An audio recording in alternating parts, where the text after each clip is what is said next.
Mi ana tupu le whaabelawe na wala au mai eile whionga li komisina ia te au tupu le whaabelawe. Mau ina le te oto i susu e ngal teimi nei. Au te taofi se teimi wo o mai se li poti alo i al komisina o leo ia mo le wha mai moe. Na pau a le whesiri mua na o whesiri le komisina. Pesana i loa ina le mission lea, le operation lea. Tali al komisina ele ilongo ina ia. Silona lua pe sa faini o faola ma mea i el temi lea o le tali al komisina o le tala le na la tala noa le sa fe ausi mai tai ele ai. Ia o le tala lona lua o lan mafu anga na lina o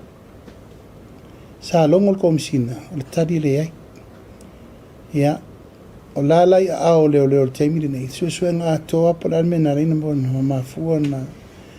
na alu le operation le sami ai meisi fatoa umatu lava le popo inga leo i tangata lau tele e awana iso ona o tele le taimi o le whare tonu le tau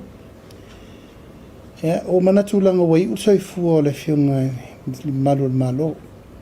ala u fatonu ina le fionga le komisina tapena le lipoti na mai le po la tonu mafuanga tupo le whare velavi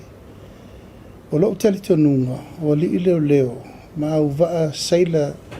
marine va pe maritime leo o tangata wa o ina le ele te tauna na yesi tu langa va pe o tau fisiringia to mai anga va lungo sami o la tone le lungo na fanua they are well trained people mai le te tauna tupu se me fa pe mo la to pita tupu fa me lavi mai ua maliu fo i le sa vele va yo no bing ola to uma sa fia ale fa solo ia tu lango susu enga ti lo ama wa mai wa tato mo le tala sa o lava o mo voi no fa to no o tai mai le marine tai i mataut ai uma camera siaki uma polar sa ongol mentup wa tauna ye uma kan mo surround ele fale termino ese ele va ma termino mai ma me fa pena ya ase fa solo peso su ngale